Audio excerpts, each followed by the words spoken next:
Assalamu alaikum dear students, welcome to PAS Education System, the largest online institute for your anti-test preparations. Dear students, आज की video में हम लोग discuss करेंगे NET university की seats distribution. अब seats distribution किस तरीके से होती है, ये इस चीज़ को हम लोग डिस्कस करेंगे। अब सीट्स डिस्ट्रीब्यूशन का एक्चुअली मतलब क्या होता है और ये क्यों ज़रूरी है, एडमिशन से पहले इसके बारे में जानना क्यों ज़रूरी है, वो इसलिए कि जो आपकी एनईटी यूनिवर्सिटी है इसके अंदर जो एडमिशन होते हैं, चूँकि ये एक पब्लिक सेक्टर यूनिवर्सिटी है और पब्लिक सेक्टर यूनिवर्सिटी वो भी सिंध प्रोविंस वाली साइड पे, जहाँ पे गवर्नमेंट सेक्टर यूनिवर्सिटीज़ की फैसिलिटीज़ उस तरीके से मौजूद नहीं है जिस तरीके से यहाँ पर आपको पंजाब में देखें कितनी ज़्यादा गवर्नमेंट सेक्टर यूनिवर्सिटीज़ मिल जाती हैं, जिसमें आपके पास टॉप ऑफ द लिस्ट यहाँ पे यूईटी आ जाती है। इसके अलावा पंजाब यूनिवर्सिटी आ जाती है। तो बहुत सारी आपके पास यहाँ पर अपॉर्चुनिटीज़ होती हैं, लेकिन सिंध वाली साइड में ऐसा मतलब गवर्नमेंट सेमी गवर्नमेंट वाला सीन नहीं है। या तो एनईडी यूनिवर्सिटी जैसी या मेहरान यूनिवर्सिटी जैसी गवर्नमेंट सेक्टर यूनिवर्सिटीज़ मौजूद हैं, या फिर उसके बाद पब्लिक सेक्टर्स आ जाते हैं। तो यहाँ प्राइवेट सेक्टर आ जाते हैं या फिर उनके सब कैंपसेस आ जाते हैं, जो कि एक अच्छी एक फैसिलिटी मौजूद नहीं है। तो एनईडी यूनिवर्सिटी चूँकि अब कराची वाली साइड पर है, तो इसका अपना एक क्राइटेरिया है। क्राइटेरिया के अकॉर्डिंगली उसके अकॉर्डिंगली इनका एक स्पेशल कोटा होगा। अब वहाँ पर कोटा ये होगा कि आपके ये जो कराची के एनईडी यूनिवर्सिटी चूँकि कराची में है, तो कराची के स्टूडेंट्स को ज़्यादा प्रेफ़रेंस दी जाएगी। कराची के स्टूडेंट्स के लिए ज़्यादा सीट्स होंगी। फिर अदर बोर्ड्स का क्या सिनेरियो होगा, ये सारी चीज़ें हम लोग बड़ी डिटेल के साथ आज की वीडियो में डिस्कस करेंगे। और जो आपकी होंगी, फिर यहाँ पर कुछ सिनेरियोज़ आ जाते हैं कि कुछ स्टूडेंट्स होते हैं, वो सिंध डोमिसाइल्ड स्टूडेंट्स होते हैं, और जो नॉन सिंध डोमिसाइल्ड स्टूडेंट्स होते हैं उनका क्या क्राइटेरिया आता है। तो ये सब चीज़ें हम लोग डिस्कस करेंगे आज की वीडियो में। वीडियो स्टार्ट करने से पहले प्लीज़ मेक श्योर डैट कि आप लोगों ने इस वीडियो के नीचे जो कमेंट सेक्शन में पिन्ड कमेंट है उसके अंदर व्हाट्सएप चैनल का लिंक है, उसको आपने लाजमी तौर पर फॉलो कर लिया हो, क्योंकि आप लोगों को यूनिवर्सिटीज़ के हवाले से सारी अपडेट्स व्हाट्सएप चैनल में मिलती है, तो उसको लाजमी फॉलो कर लीजिएगा। तो डियर स्टूडेंट्स, अब सबसे पहले हम लोग डिस्कस कर रहे हैं यहाँ पर रेगुलर स्कीम। रेगुलर स्कीम का मतलब क्या होता है, सबसे पहले हम ये देखेंगे, फिर उसके बाद उसकी डिस्ट्रीब्यूशन पे चलते हैं। यहाँ पे कंप्लीट चार्ट एनईडी यूनिवर्सिटी ने प्रोवाइड किया हुआ है। अब इसके अकॉर्डिंगली हम लोग इसको कंटिन्यू करेंगे। मैं आपको पहले यहाँ पे चार्ट की कुछ बेसिक टर्म्स बता दूं ताकि आप लोगों को आइडिया हो जाए, तो फिर उसके बाद हम लोग आगे परस्यू करते हैं अपनी वीडियो को। रेगुलर स्कीम का मतलब क्या होता है? रेगुलर स्कीम का मतलब होता है कि यहाँ पर आपकी फीस जो होगी, आपकी जो सेमेस्टर की फ़ी होगी, ये आपकी बहुत नॉर्मल होगी। मतलब एक गवर्नमेंट सेक्टर की यूनिवर्सिटी की फ़ीस जो होती है, लाइक अगर फर्स्ट सेमेस्टर की बात करें तो बड़ी हद कोई 40 से 50 हज़ार तक तो आपकी जो होगी आपकी सेमेस्टर, और जो साथ में आपकी एडमिशन फ़ी है, तो ऑलमोस्ट 1 लाख तक आपकी फर्स्ट सेमेस्टर तक जाएगी। फिर पर सेमेस्टर आपकी 50 टू 60-70,000 तक की फ़ीस होगी, ठीक है? तो ये नॉर्मल आपकी फ़ीस जो होती है, ये होती है फिर इसमें रेगुलर स्कीम में नॉर्मल। और लेकिन यहाँ पर फिर आपका मेरिट जो होता है, वो बहुत ज़्यादा हाई हो जाता है। फ़ीस तो आपकी नॉर्मल होती है। अब देखिए, जहाँ पे फ़ीस नॉर्मल है, कोटा आपका बहुत ज़्यादा जो है वो सिंपल कोटा आपका होता है, आपका स्पेशलाइज़्ड, उसके अंदर लिमिटेड सीट्स हैं और उसके अंदर अप्लाई करने वाले बच्चे बहुत ज़्यादा हैं, तो ऑब्वियसली वहाँ पे कंपटीशन ज़्यादा होगा। जहाँ कंपटीशन ज़्यादा होगा, ऑब्वियसली वहाँ पे मेरिट भी बहुत हाई जाएगा, ठीक है? तो ये आपको एक्सप्लेन मैंने कर दिया। ये एरो अप जाने का मतलब है कि यहाँ पे आपका मेरिट जो है बहुत हाई जाएगा, ठीक है? रेगुलर स्कीम हमने डिस्कस कर लिया है। अब रेगुलर स्कीम के अंदर सिर्फ वही स्टूडेंट्स अप्लाई कर सकते हैं जिनका है भाई सिंध का डोमिसाइल, ठीक है? सिंध का जिनका डोमिसाइल है, सिर्फ वही स्टूडेंट्स ही अप्लाई कर सकते हैं रेगुलर स्कीम के अंदर। सिंध का जिनका डोमिसाइल नहीं है, पंजाब डोमिसाइल के जो स्टूडेंट्स हैं, वो जो हैं वो यहाँ पर रेगुलर स्कीम के अंदर अप्लाई नहीं कर सकते हैं। वो कहाँ अप्लाई कर सकते हैं, उनके लिए भी हम लोग बात डिस्कस करेंगे। अभी बात करते हैं सिर्फ यहाँ पर रेगुलर स्कीम की, ठीक है?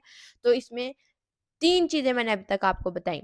एक तो ये कि रेगुलर स्कीम होती क्या है? रेगुलर स्कीम में आपकी फ़ीस नॉर्मल होगी, लेकिन कंपटीशन बहुत टफ होगा, मेरिट बहुत हाई होगा, और सिंध का डोमिसाइल होना लाजमी है। ये स्टार यहाँ पर लगा रही हूँ, very very important thing to be noted for the regular scheme. ठीक है, जो आपने किसी भी यूनिवर्सिटी में अप्लाई करना है तो जो आपका डोमिसाइल है, domicile it is very compulsory for admission. आप पंजाब में अप्लाई करें या आप अप्लाई करें किसी और प्रोविंस की यूनिवर्सिटी में, आप लोगों के लिए आप लोगों का डोमिसाइल बहुत ज़रूरी होता है। ठीक है, स्पेशली गवर्नमेंट सेक्टर यूनिवर्सिटी में, क्योंकि गवर्नमेंट सेक्टर यूनिवर्सिटीज़ में कोटा जो होता है वो लिमिटेड होता है। हर प्रोविंस ने अपने अपने प्रोविंस के स्टूडेंट्स को ज़्यादा प्रेफरेंस देनी होती है और अदर प्रोविंसेस को लीस्ट प्रेफरेंसेस देनी होती हैं और उनके लिए एक कोटा मखसूस किया होता है। अब यहाँ पर आप लोगों के पास हम चलते हैं कैटेगरीज की तरफ। इसके अंदर जो आपके पास यहाँ पे आपको कैटेगरीज नजर आ रही हैं, R1 R2 R1 ABCDEFGH। इनका क्या मतलब है, अब हम लोग इनको डिस्कस करते हैं। अब कैटेगरीज तो हम लोग साथ साथ डिस्कस करेंगे। यहाँ पे ये सारे लिखे हुए हैं आपके पास प्रोग्राम्स। ठीक है, जितने प्रोग्राम्स एनईडी यूनिवर्सिटी यहाँ पे ऑफर करती है और ईच प्रोग्राम के अंदर कितनी सीट्स अवेलेबल हैं वो यहाँ पर आप लोगों की मेंशन है। यहाँ पर हम लोग पहले की टर्म्स देख लेते हैं कि यहाँ पर देखें आपके यहाँ पर जो CE है इसका मतलब है सिविल इंजीनियरिंग, CEUE का मतलब है civil engineering specialization in urban, PE का मतलब है पेट्रोलियम इंजीनियरिंग, CECN का मतलब है civil engineering specialization in construction, ME का मतलब है mechanical engineering, textile engineering TE। उसके बाद यहाँ पर आ जाती है mechanical engineering specialization in automotive, electrical engineering, telecommunication engineering, computer system engineering CS से, और उसके बाद electronic engineering EL, chemical engineering CH, MY metallurgical engineering, MM material engineering, PP polymer and petrochemical engineering, FD food engineering, biomedical BM, software engineering SE, CT इसका यहाँ पर star का क्या मतलब है इसको भी डिस्कस करेंगे। CT कंप्यूटर साइंस है, B आर्किटेक्चर है, PH फिजिक्स है, IC केमिस्ट्री है जिसको इंडस्ट्रियल केमिस्ट्री भी कहते हैं, कंप्यूटेशनल फाइनेंस CF है, डेवलपमेंट स्टडीज TS है, टेक्सटाइल साइंसेस TS है, मैनेजमेंट साइंसेस MG है, इंग्लिश लिंग्विस्टिक्स EG है, इकोनॉमिक्स एंड फाइनेंस EC है, कंप्यूटर साइंस है टाइस्ट इनका एक जो एफिलेटेड कॉलेज है इसको कहते हैं, और TCT है, और सिविल इंजीनियरिंग एट टाइस्ट TCE। ठीक है, ये आपकी कीज हैं, की एब्रीवेशंस हैं प्रोग्राम्स की जो यहाँ पर मेंशन है। अब यहाँ पे हम लोग चलते हैं अपने सीट डिस्ट्रीब्यूशन के चार्ट पे with regular scheme category 1A। 1A का मतलब क्या होगा, 1A का मतलब होगा यहाँ पर आपके पास जितने भी कराची डोमिसाइल के स्टूडेंट्स हैं। मैंने आपको वीडियो के स्टार्ट में ही बताया कि जो NED यूनिवर्सिटी है ये प्रेफरेंस देगी अपने कराची वाली साइड के जो स्टूडेंट्स हैं। कराची में यूनिवर्सिटी मौजूद है तो पूरे सिंध में कराची के स्टूडेंट्स की सीट सबसे ज़्यादा होंगी, कराची के स्टूडेंट्स को प्रेफरेंस दी जाएगी। तो अब देखें जो प्री इंजीनियरिंग और कंप्यूटर साइंस के स्टूडेंट्स हैं उनके लिए यहाँ पर टोटल 1464 सीट्स अवेलेबल हैं। सेकेंड ईयर के आप लोगों ने अपनी इंटरमीडिएट में अगर प्री इंजीनियरिंग पढ़ी है या कंप्यूटर साइंस पढ़ी है तो इस बैकग्राउंड के स्टूडेंट्स जो कराची बोर्ड से बिलोंग करते हैं। अब यहाँ पर आप लोगों की जो डिस्ट्रीब्यूशन है ये आप लोगों के साथ मेंशन करना बहुत ज़रूरी है कि जो आप लोगों की डिस्ट्रीब्यूशन है वो 3 फैक्टर्स पे बेस करती है। एक आपकी जो आपका डोमिसाइल है इसके ऊपर, दूसरा आपका बोर्ड, तीसरा आपका ये कॉम्बिनेशन, आपका कॉम्बिनेशन क्या है और आपका बोर्ड क्या है। अब यहाँ पे कराची बोर्ड के सिंध डोमिसाइल के स्टूडेंट्स जो प्री इंजीनियरिंग और कंप्यूटर साइंस से बिलोंग करते हैं कि बैकग्राउंड से बिलोंग करते हैं उन तमाम स्टूडेंट्स के लिए 1464 सीट्स यहाँ पर रेगुलर स्कीम के ऊपर अवेलेबल हैं। ठीक है, अब इसके अंदर यहाँ पर आप लोगों के पास कंप्लीट डिटेल्स मौजूद हैं, जैसे सिविल इंजीनियरिंग की 105 सीट्स हैं, अर्बन इंजीनियरिंग की 49 है, पेट्रोलियम इंजीनियरिंग की 25 हैं, कंस्ट्रक्शन इंजीनियरिंग की 22 सीट्स हैं, मैकेनिकल इंजीनियरिंग की 135 हैं, टेक्सटाइल इंजीनियरिंग की 47 है, इंडस्ट्रियल एंड मैन्युफैक्चरिंग में 72 हैं, मैकेनिकल इंजीनियरिंग ऑटोमेशन के अंदर आपकी 28 हैं, इलेक्ट्रिक इंजीनियरिंग में 127 है, इसके बाद आप लोग के पास CS की 77 है, इलेक्ट्रॉनिक इंजीनियरिंग की 94 है, CH की केमिकल इंजीनियरिंग की 46 है। इसी तरीके से मटेरियल एंड मेटलर्जिकल की 35 हैं, पेट्रोकेमिकल्स एंड पेट्रोलियम की 36 हैं, फूड इंजीनियरिंग की 28 हैं, बायोमेडिकल की 30। देखें हर जो आपकी फील्ड है उसके अंदर मैक्सिमम सीट्स अवेलेबल हैं, मैक्सिमम। कंप्यूटर टेक्नोलॉजी की 60 हैं, फिजिक्स की 49, केमिस्ट्री की 49, कंप्यूटेशन कॉमर्स एंड फाइनेंस की 64 हैं, डेवलपमेंट स्टडीज़ की 2 हैं। इसके अलावा टेक्सटाइल साइंसेज की 48 हैं, मैनेजमेंट साइंसेज की 34 हैं, आर्किटेक्चर की 16 सीट्स हैं, इंग्लिश की 6 हैं, इकोनॉमिक्स एंड कॉमर्स के की जो सीट्स हैं वो हैं 45, और टाइस्ट के दोनों कैंपसेस में टोटल 5 सीट्स हैं। तो देखिए कराची के स्टूडेंट्स के लिए 1400 सीट्स रेगुलर स्कीम के ऊपर अवेलेबल है, रेगुलर स्कीम के ऊपर। अभी मैंने फर्दर कैटेगरीज की बात नहीं की, अभी फर्दर कैटेगरीज डिस्कस करनी है, और वो हम लोग आगे चल के करेंगे। वो जब मैं आपको साथ साथ बताऊंगी तो आपको तब ज़्यादा क्लियर होगा, वरना अभी आप कंफ्यूज हो जाएंगे। अभी आप लोग रेगुलर स्कीम को समझे। अब यहाँ पर ये चीज़ भी नोटिस करने वाली है कि यहाँ पर कराची बोर्ड के अंदर प्री मेडिकल के स्टूडेंट्स की सीट्स भी बहुत कम हैं। यहाँ पर प्री मेडिकल के स्टूडेंट सिर्फ यहाँ पर एलिजिबल होंगे, बायोमेडिकल इंजीनियरिंग के अंदर सिर्फ 15 सीट्स हैं, और यहाँ पर कंप्यूटर टेक्नोलॉजी के अंदर 17 सीट्स हैं, और फिजिक्स के अंदर 3 सीट्स हैं, और केमिस्ट्री के अंदर 4 सीट्स हैं, डेवलपमेंट स्टडीज़ में 1 सीट्स है, टेक्सटाइल साइंसेज में 3 सीट्स हैं, मैनेजमेंट में 7 है, बी आर्क में 3 है, इंग्लिश में 4 हैं, ईसी में यहाँ पर 3 हैं, और टाइस्ट के कैंपस के अंदर 22 सीट्स हैं। तो प्री मेडिकल के स्टूडेंट्स यहाँ पे हालांकि उनका डोमिसाइल कराची का है, उनका यहाँ पर डोमिसाइल सिंध का है और बोर्ड भी कराची का है, लेकिन चूंकि वो प्री मेडिकल के स्टूडेंट हैं इसीलिए उनका यहाँ पर जो मेरिट है उसके अकॉर्डिंगली उनको यहाँ पर टोटल 62 सीट्स हैं जिनके साथ उनको compete करना है। अब नेक्स्ट कैटेगरी की तरफ चलते हैं, दैट इज R1B। तो हो गया आपकी मेडिकल की कैटेगरी, ठीक है। उसके बाद R1C है कॉमर्स की। कॉमर्स की कैटेगरी के अंदर अगर देखें तो कराची बोर्ड के स्टूडेंट्स जिनका सिंध का डोमिसाइल है लेकिन वो कॉमर्स बैकग्राउंड से बिलोंग करते हैं तो उनकी टोटल सीट्स हैं 23, ठीक है, ओनली 23। और वो स्टूडेंट्स R1D कैटेगरी में लाई करते हैं जो कि आर्ट्स के ह्यूमैनिटीज़ के स्टूडेंट्स हैं जिन्होंने एफएससी में आर्ट्स रखी, जिन्होंने इंटरमीडिएट में आर्ट्स रखी है, उनका बोर्ड कराची का है और वो सिंध डोमिसाइल से बिलोंग करते हैं तो उनकी टोटल सीट 14 है, ठीक है। टेक्निकल बोर्ड एजुकेशन से जिन्होंने डिप्लोमा किया हुआ है उनकी सीट्स यहाँ पर 15 हैं। हर फील्ड के अंदर यहाँ पर एक एक सीट अवेलेबल है डिप्लोमा होल्डर्स के लिए।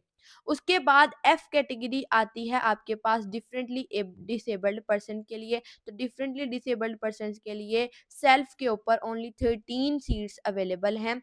उसके बाद जी कैटेगरी के अंदर रिलीजियस माइनॉरिटीज़ के लिए जो सीट्स हैं वो आपके पास टोटल आती हैं 37, और उसमें से भी मेजॉरिटी सीट्स जो हैं इनको दी गई हैं जो एनईडी यूनिवर्सिटी का एफिलिएटेड कॉलेज है उसके अंदर इनको मैक्सिमम सीट्स दी गई हैं, दैट आर 20 सीट्स, वो भी सिविल इंजीनियरिंग के अंदर।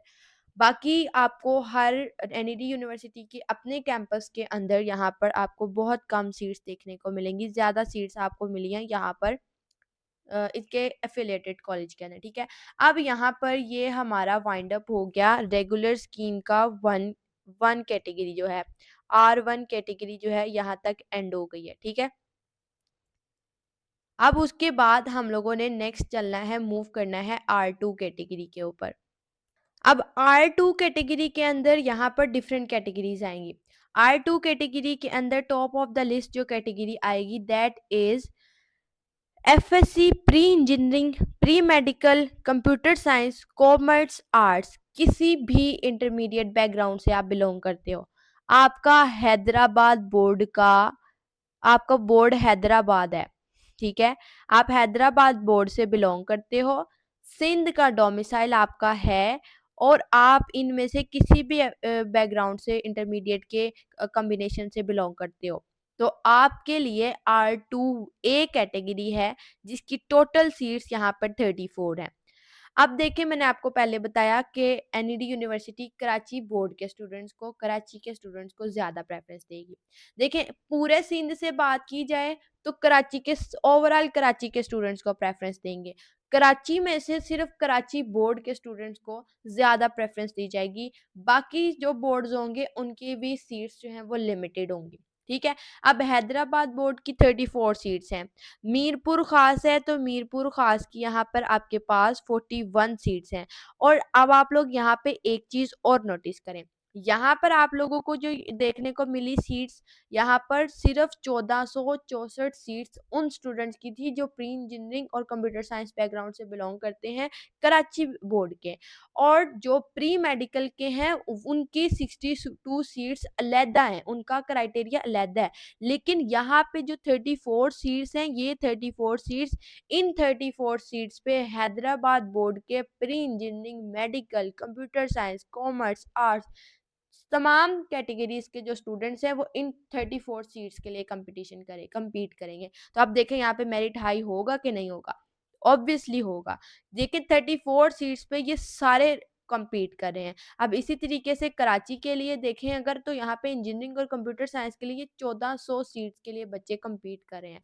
और कराची के जो बोर्ड के स्टूडेंट्स हैं वो प्री मेडिकल के बैकग्राउंड से बिलोंग करते हैं, तो वो 62 सीट्स के लिए अलहदा से compete कर रहे हैं। लेकिन हैदराबाद वाले हैं जो हैं उनकी सीट्स बहुत कम है, उन्होंने ये तमाम बैकग्राउंड के स्टूडेंट्स हैं और सिर्फ 34 सीट्स हैं, और इतनी सीट्स के लिए ही आपने compete करना है। ठीक है? अब उसके बाद यहाँ पर R2C कैटेगरी आ जाती है सक्खर की। सक्खर बोर्ड के स्टूडेंट्स की टोटल सीट्स हैं 29, और जो लाड़काना बोर्ड है उसकी भी सीट्स हैं 29। ठीक है, वो भी 29 होगी, और नवाबशाह बोर्ड की 16 सीट्स हैं। ठीक है, उसके बाद अब यहाँ पे आप लोगों की R2 कैटेगरी जो है वो ख़त्म हो जाती है। R2 कैटेगरी में कराची के जितने भी बोर्ड्स हैं, कराची के अलावा जितने भी बोर्ड्स हैं वो तमाम इसके अंदर लाई करते हैं। अब यहाँ पर भी आपकी R2 कैटेगरी ख़त्म हो जाती है। अब यहाँ पर हमारे पास रेगुलर स्कीम की थर्ड कैटेगरी आ जाती है। रेगुलर स्कीम की अब थर्ड कैटेगरी के अंदर आप लोगों के पास मौजूद है R3A। अब यहाँ पे वो स्टूडेंट्स होंगे जो जिनके पास सिंध का डोमिसाइल होगा, लेकिन उनका बोर्ड होगा फेडरल।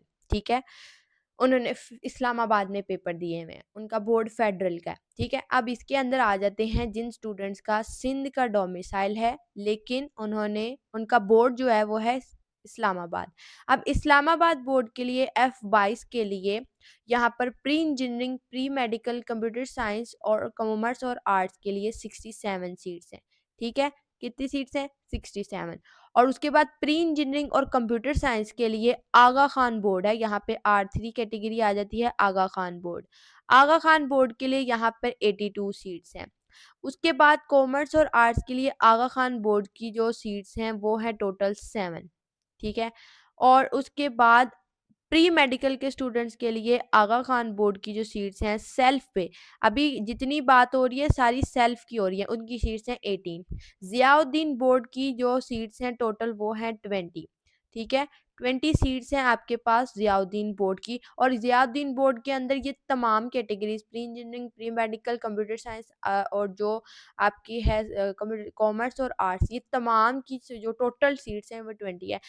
आगा खान बोर्ड की यहाँ पे सीट्स जो हैं वो अलग-अलग डिस्ट्रीब्यूट की हुई है इंटरमीडिएट बैकग्राउंड के अकॉर्डिंगली। ठीक है, अब यहाँ पर हमारी जो R3 कैटेगरी है ये भी ख़त्म होती है। ठीक है, ये ख़त्म हो गई है। ठीक है, यहाँ तक। अब यहाँ से आगे हमारी स्टार्ट हो रही है R4 कैटेगरी। अब R4 कैटेगरी क्या है? R4 रेगुलर स्कीम की बेसिस पे आपकी एक नई कैटेगरी है, जिसके अंदर आप लोग के जो ए लेवल्स के स्टूडेंट्स हैं, जो जिनका बैकग्राउंड ए लेवल का है, वो स्टेप बाय स्टेप यहाँ पर लाई करेंगे। यहाँ पे ए लेवल की जो प्री इंजीनियरिंग बैकग्राउंड के स्टूडेंट्स हैं, जिनका डोमिसाइल भी सिंध का है, यहाँ भी सिंध के डोमिसाइल के स्टूडेंट्स की अभी बात हो रही है, तो जिनका सिंध का डोमिसाइल है, तो वो ए लेवल्स के जो स्टूडेंट्स हैं उनकी टोटल सीट्स यहाँ पे 139 है। ठीक है, अब ए लेवल्स के स्टूडेंट्स की अभी आप लोग सीट्स देख सकते हैं, यहाँ पे 139 है। और 12th ग्रेड या इसके इक्विवेलेंट, यानी कि अगर कोई ए लेवल्स के का नहीं है, मतलब उसका कोई उसने फॉरेन बोर्ड से की हुई है, तो वो अगर यहाँ पर अप्लाई करेगा तो उसकी जो यहाँ पर सीट बनेगी उनकी होगी टोटल 23 सीट्स, ठीक है। उसके बाद ए लेवल प्री मेडिकल वालों की जो होंगी वो होंगी 21 सीट्स, ए लेवल कॉमर्स की होंगी 4 सीट्स और ए लेवल आर्ट्स की होंगी 2 सीट्स, ठीक है। उसके बाद यहाँ पर डिफरेंट कैटेगरीज आना शुरू हो जाएंगी रेगुलर स्कीम की बेसिस के ऊपर। दैट आर उसके अंदर टॉप ऑफ द लिस्ट है R5 में वो कैटेगरीज आती हैं जिसके अंदर आप लोग अगर देखें FSC pre engineering, pre medical, computer science, commerce और arts from the boards other than Karachi board, Aga Khan board, Mirpur Khas, Khakkar, Larkana, Nawabshah, Ziauddin, federal और फॉरेन एग्जाम। अब यहाँ पे जितने भी ये बोर्ड्स मेंशन है इसके अलावा अगर कोई और बोर्ड का स्टूडेंट है, फॉर एग्जाम्पल कोई पंजाब बोर्ड का स्टूडेंट है, तो वो जब यहाँ पर अप्लाई करेगा तो उसकी यहाँ पर टोटल सीट्स हैं 11, ठीक है। अब अदर बोर्ड्स की अदर देन कराची, आगा खान, हैदराबाद, मीरपुर खास, सक्खर, लाड़काना, नवाबशाह, जियाउद्दीन, फेडरल और फॉरेन एग्जाम्स, इनके अलावा जितने भी बोर्ड्स होंगे, पंजाब बोर्ड्स हैं, इसके अलावा जो बलोचिस्तान वाली साइड से स्टूडेंट्स हैं, वो जब इसमें अप्लाई करेंगे तो उनकी रेगुलर बेसिस पे 11 सीट्स मौजूद हैं।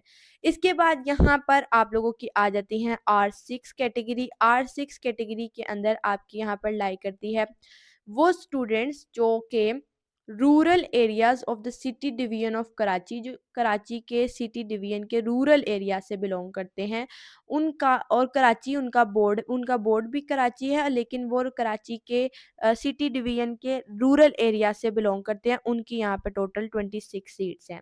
R7 कैटेगरीज पे अब यहाँ पर आप लोगों के पास कुछ स्पेशलाइज्ड कोटा आ रहा है। ये तो आपकी बोर्ड की बेसिस पे बात होगी ना, यहाँ तक जितनी भी बात हुई है ये आपकी बोर्ड्स और आपके डोमिसाइल की बेसिस पे बात होगी है।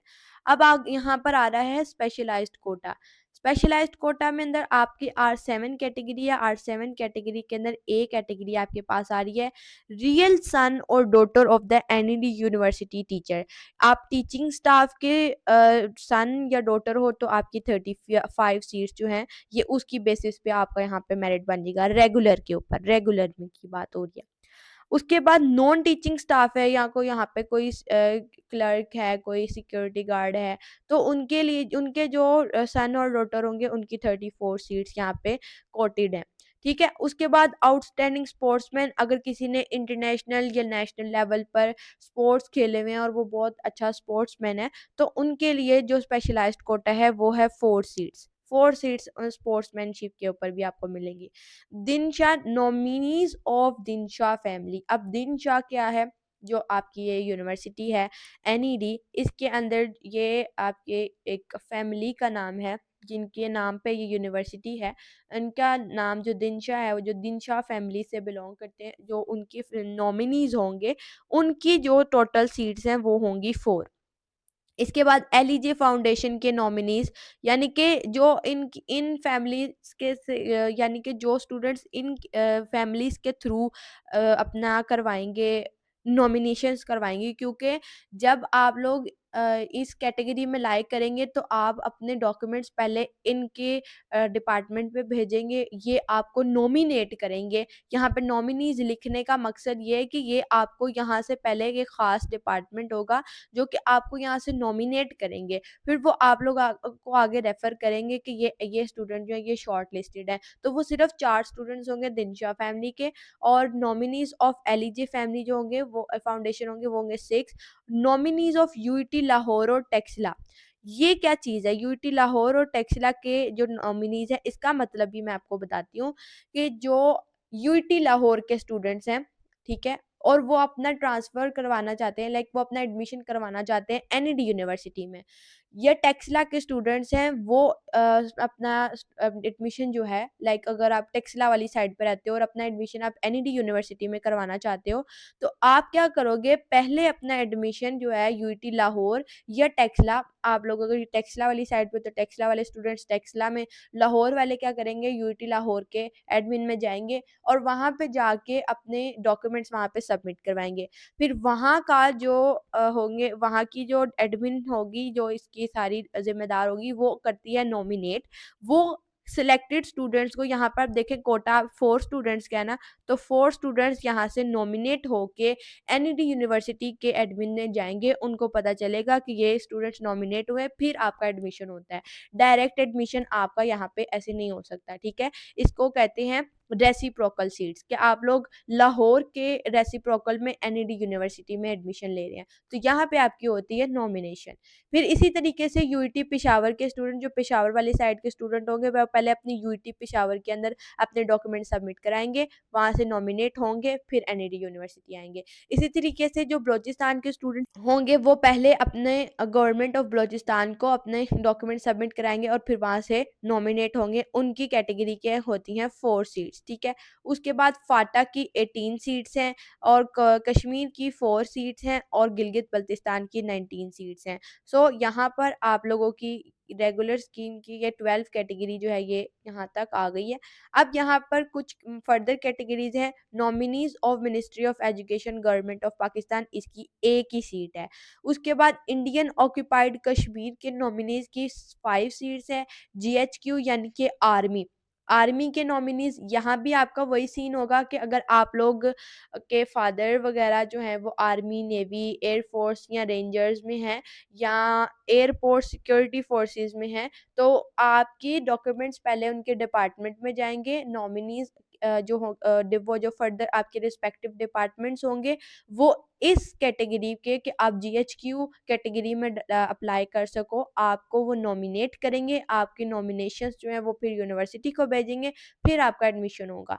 इसी तरीके से नेवी, इसी तरीके से एयरफोर्स में आपकी जीएचक्यू की बेसिस पे 9 सीट्स हैं, नेवी की बेसिस पे 1 और एयरफोर्स की बेसिस पे 1 और सिंध रेंजर्स की बेसिस पे भी 1 सीट है और सिक्योरिटी एयरपोर्ट सिक्योरिटी फोर्सेस की 4 सीट्स हैं और फॉरेन कैंडिडेट्स जो कि economics affair edition ministry of finance की तरफ से नॉमिनेट किए जाएंगे, उनकी 5 सीट्स होंगी, ठीक है। तो इस तरीके से आप लोगों की टोटल रेगुलर स्कीम के ऊपर 2338 सीट्स हैं। इन 2000 सीट्स के ऊपर 2300 सीट्स के ऊपर पूरा Pakistan including a great range of Karachi board Sindh domiciled students, वो इंक्लूड करके बाकी तमाम स्टूडेंट्स को इंक्लूड करके लाड़काना, नवाब शाह, ज़ियाउद्दीन, आगा खान, तमाम boards, federal board, other boards, nominees सबको मिला के रेगुलर स्कीम के ऊपर 2338 सीट्स मौजूद हैं, ठीक है। अब आप लोगों को इन 2000 सीट्स के ऊपर compete करते हुए एनईडी यूनिवर्सिटी में अपने रिस्पेक्टिव सीट डिस्ट्रीब्यूशन के अकॉर्डिंग अपने रिस्पेक्टिव कैटेगरी के अकॉर्डिंगली अप्लाई करना है, ठीक है। अब ये रेगुलर स्कीम के ऊपर आप लोग देख सकते हैं कि मेरिट ऑब्वियसली हाई होना ही होना है। आप सीट्स देखें और अप्लाई करने के लिए आप लोग कहाँ कहाँ से लोग अप्लाई करें, पूरे पाकिस्तान से, ठीक है। तो यहाँ पे आप लोग की ये रेगुलर स्कीम जो है ये ओवर होती है। अब नेक्स्ट आती है self finance scheme. Self finance scheme का मतलब होता है कि जो आप लोगों का एक अक्सर क्वेश्चन होता है कि हम लोग सेल्फ पे एडमिशन ले सकते हैं, लाइक कि आप फीस जो है आपकी फीस ज़्यादा हो जाती है और मेरिट कुछ परसेंट मतलब बिल्कुल 3 से 4% तक आपका मेरिट जो है वो लो हो जाता है सेल्फ से। अब सेल्फ का मेरिट तो मैंने आपको बताया ना कि बहुत हाई जाएगा। अब यहाँ पर जो सेल्फ फाइनेंस है इसके अंदर भी डोमिसाइल आपका सिंध का ही होना है। यहाँ पर भी आपका डोमिसाइल जो है वो होगा सिंध का ही। ये सिंध का डोमिसाइल आपका सेल्फ फाइनेंस के लिए भी इम्पोर्टेंट है। डोमिसाइल आपका यहाँ पे भी सिंध का ही होगा और यहाँ पे भी जो आपकी प्रेफरेंस है वो ज़्यादा कराची को ही दी जाएगी। लेकिन यहाँ पर ये है कि यहाँ पे आपका मेरिट का थोड़ा सा डिफरेंस आ जाता है कि जो सेल्फ के ऊपर बहुत ज़्यादा हाई मेरिट है तो सेल्फ फाइनेंस पे 2-3 या 3 से 4% का फ़र्क पड़ जाता है। सेल्फ फाइनेंस भी वही चीज़ है लेकिन बस यहाँ पे आपकी फ़ीस जो है ये आपकी ज़्यादा हो जाएगी। जो आपका फ़ी है ये नॉर्मल से आपकी ज़्यादा होगी। आपकी अगर जो फ़ी है नॉर्मल जो आपकी पे करवाने के लिए अगर वो आपकी 50,000 तक नॉर्मल की है पर सेमेस्टर, तो यहाँ पर आपकी 8 लाख फीस जो है ये आपकी होती है सेल्फ फाइनेंस के लिए, ठीक है। सेल्फ फाइनेंस के लिए आपको अपना 8 लाख पहले ही जमा करवाना होता है। 8 लाख पहले ही, यानी कि जब आप अपना एडमिशन टेस्ट देते हो तो एडमिशन टेस्ट की रजिस्ट्रेशन के प्रोसेस में आप लोग ये सिलेक्ट करते हो कि आपने एडमिशन किस बेसिस पे लेना है, रेगुलर बेसिस पे लेना है, सेल्फ फाइनेंस पे लेना है, या फिर आपने स्पॉन्सरशिप पे एडमिशन लेना है। स्पॉन्सरशिप की बात भी अभी हम लोग करते हैं। तो अगर आप लोग सेलेक्ट करते हो सेल्फ फाइनेंस, तो फिर आप लोगों को एडमिशन के टेस्ट के टाइम पे, एडमिशन टेस्ट से पहले आपको 8 लाख जमा करवाना होता है। उस 8 लाख की बेसिस पे आपका जो मेरिट है वो फिर आपका 2 से 3 या 3 से 4% कम। अब ये 8 लाख पे करने के बाद आप लोगों के पास सेल्फ फाइनेंस के ऊपर जो कराची बोर्ड के स्टूडेंट्स हैं उनकी सीट्स फिर भी ज़्यादा ही प्रेफरेंस कराची बोर्ड को मिलेगी, ये 199 होगी। फिर उसके बाद प्री मेडिकल के जो स्टूडेंट्स होंगे उनकी 21 सीट्स होंगी। उसके बाद आपके पास नेक्स्ट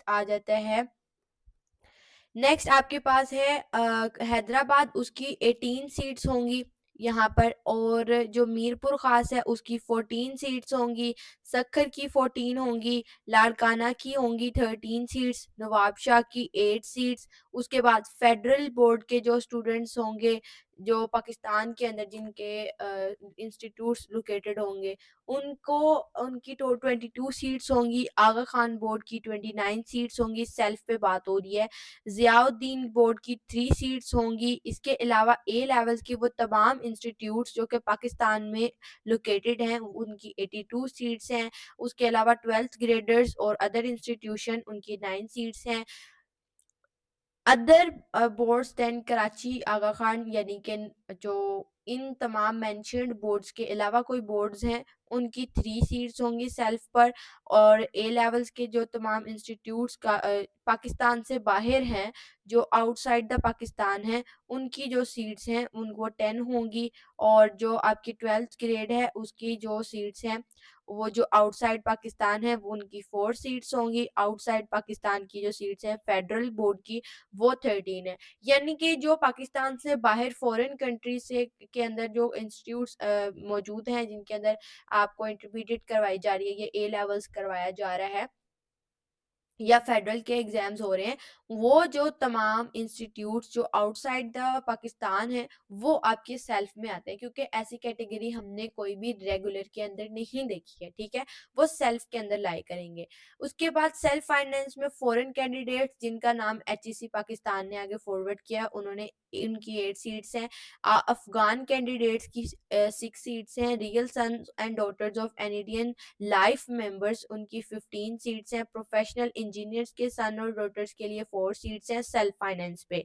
सेल्फ फाइनेंस आपको रेगुलर स्कीम के ऊपर प्रोफेशनल इंजीनियर्स एनिडियन लाइफ मेंबर्स वाली कोई कैटेगरी नहीं मिलेगी। ठीक है, उसके बाद professional architect and town planners के सन और डॉटर की सेल्फ फाइनेंस पे। उसके बाद एक्सपैट्रिएट पाकिस्तानी की रियल सन्स और डॉटर्स के ऊपर। दिनशा फैमिली के नॉमिनीज की सेल्फ पर जो सीट्स हैं वो 4 हैं। और इंटरनेशनल जो है नॉमिनीज जो है वो है 2। और स्पोर्ट्स सीट्स के ऊपर 164 सीट्स अवेलेबल हैं यहाँ पर आपके पास सेल्फ पे। ठीक है, और टोटल सेल्फ फाइनेंस के ऊपर आपके पास 678 सीट्स मौजूद हैं। ठीक है, उसके बाद यहाँ पर आप लोगों की यही चीज जो है आप लोगों की स्पॉन्सर में आ जाती है। स्पॉन्सर में आपको बस यहाँ पर डिफरेंस ये आता है कि स्पॉन्सर के अंदर आप लोगों का जो मेरिट है जो आप लोगों ने स्पॉन्सर में क्या करना होता है, स्पॉन्सर में आप लोगों ने 11 लाख आप लोगों ने पहले से ही, जब आपने अपना एनईडी का टेस्ट देना है उस टाइम ही आप लोगों ने अपना 11 लाख सबमिट कराना है। 11 लाख सबमिट करवा के आप लोगों को स्पॉन्सर पे सीट मिल जाएगी। ठीक है, स्पॉन्सर पे सीट पे सबमिट कराने का मतलब ये हो जाता है कि आपकी सीट जो होती है वो सिक्योर हो जाती है। ठीक है, ये एक बहुत ज़्यादा सिक्योर वे होता है कि आप अब ना सिर्फ रेगुलर पे अप्लाई करते हो, साथ में आप सेल्फ पे भी अप्लाई करते हो, स्पॉन्सर पे भी कर देते हो। जहाँ पर आपका मेरिट सेल्फ के ऊपर आपका 2 से 3 से 4% डिक्रीज आ रहा है ना, यहाँ पे मेरिट का डिक्रीज नॉर्मल मेरिट से 3-4% तक नीचे जाता है। ठीक है, यहाँ पे आपका इतना डिफरेंस पड़ जाता है। ठीक है, लेकिन जो आपका स्पॉन्सर होता है, स्पॉन्सर में आपका जो मेरिट होता है वो ऑलमोस्ट 10% के अराउंड डिक्रीज कर जाता है। अगर किसी फील्ड का मेरिट 87 तक है तो उसका मेरिट जो है वो 77 तक डिक्रीज कर जाएगा, ठीक है। वहां पे आपका 10% तक का डिक्रीज आ जाएगा। अगर यहाँ पर आप लोग अब यहाँ पे 11 लाख की जो आप लोग देखें अगर फीस, तो इसको देख के तो ऑब्वियसली हर कोई घबरा ही जाएगा। 11 लाख भी दे दें उसके बाद एडमिशन भी ना हो तो क्या करेंगे। लेकिन ये है कि अगर आप लोग यहाँ पर 11 लाख पे करते हो, लेकिन अगर आप एनईडी का टेस्ट नहीं पास करते हो या उस एनईडी के टेस्ट को फेल कर देते हो, खुदा ना खास्ता आपका एनईडी का टेस्ट क्लियर नहीं होता या आपका किसी फील्ड में नाम नहीं आता, तो आप लोगों को क्या, आप लोगों का नाम भी नहीं आता, आप लोग की सिलेक्शन भी नहीं होती है, तो आप लोगों का जो 11 लाख आपने पे किया है ये आपको वापस मिल जाएगा, ठीक है। जो ये आपने स्पॉन्सर के ऊपर आपने पे किया है ये आपको वापस मिल जाएगा। लेकिन जो आपका एडमिशन का जो फीस है वो आपने अलहदा से पे करनी है। जो एडमिशन फी प्लस जो आपकी सेमेस्टर फी है वो आपने अलहदा पे करनी है। ये तो आपने जब आपने अपने टेस्ट की रजिस्ट्रेशन करानी है तो आपने 11 लाख तब पे करना है, तो तब आपने ये पे कर देना है। उसके बाद आपने अपनी एडमिशन के लिए अपनी फीस जो है, जो आपकी एडमिशन फी होगी, जो आपकी सिलेक्शन फी होगी, सेमेस्टर फी होगी, वो आपने अलहदा पे करनी है 11 लाख के अलावा। वो उसके बाद फिर जब अगर आपकी सिलेक्शन नहीं होती तो फिर आपको 11 लाख वापस मिल जाएगा। लेकिन जो एनईडी की अपनी रिफंड पॉलिसी होगी उसके अकॉर्डिंग आपको बाकी के जो अमाउंट होगी वो मिलेगी। तो इस तरीके से आपका जो एनईडी यूनिवर्सिटी का क्राइटेरिया है वो यहाँ पर इस तरीके से मेंशन होता है। और यहाँ पे मैंने आपको सारा बताया कि सेल्फ फाइनेंस के ऊपर आपका फीस का क्या हिसाब होता है। इसके अलावा डिटेल वीडियो इंशाल्लाह वेरी सून आप लोगों के साथ इसकी कैटेगरीज के ऊपर भी बनाई जाएगी। यहाँ पे फिलहाल मकसद ये था कि आपको सिंध के जो यहाँ पर कंप्लीट सीट डिस्ट्रीब्यूशन है वो क्राइटेरिया आपको समझ आ जाए, क्योंकि इसी के बाद इसी को देखते हुए आप लोगों को अंदाजा होगा कि आप लोग किस कैटेगरी में अप्लाई करते हैं और किस तरीके से अप्लाई करते हैं। तो आप लोगों के लिए बेस्ट यही होगा कि आप लोग इन तीनों में से अगर अप्लाई कर सकते हैं तो तीनों में अप्लाई करें, ताकि आपका चांस मिस ही ना हो सके एनईडी में एडमिशन लेने का, ठीक है। लेकिन यहाँ पे एक बात वेरी इंपॉर्टेंट जो आप लोग को बताना जरूरी है वो ये है कि आप लोगों को अगर स्पॉन्सर पे भी अप्लाई कर रहे हो ना, तो ये नहीं है कि आप लोगों का मेरिट नहीं होगा। जो स्पॉन्सर्स होते हैं फिर स्पॉन्सर्स की आपस में मेरिट होता है, फिर वो रेगुलर और सेल्फ के मेरिट से बाहर आ जाते हैं, फिर उन स्पॉन्सर्स का आपस में मेरिट होता है। वो स्पॉन्सर्स के अंदर जिनकी सीट्स होती हैं उनको देखा जाता है। जो स्पॉन्सर्स होते हैं फिर उनका अपना अपना मेरिट बनता है कोई, तो उनका एक अलहदा मेरिट लिस्ट लगती है, ठीक है। और जो स्पॉन्सर्स होते हैं अगर यहाँ पे इनका मेरिट सेम हो जाता है तो फिर इनके जो सब्जेक्ट होते हैं, इंटरमीडिएट के सब्जेक्ट्स होते हैं, उनको देखा जाता है, ठीक है। आपके अगर एनईडी की परसेंटेज सेम है, आप लोग का एग्रीगेट सेम है, तो फिर आप लोगों की इंटर की परसेंटेज देखी जाएगी।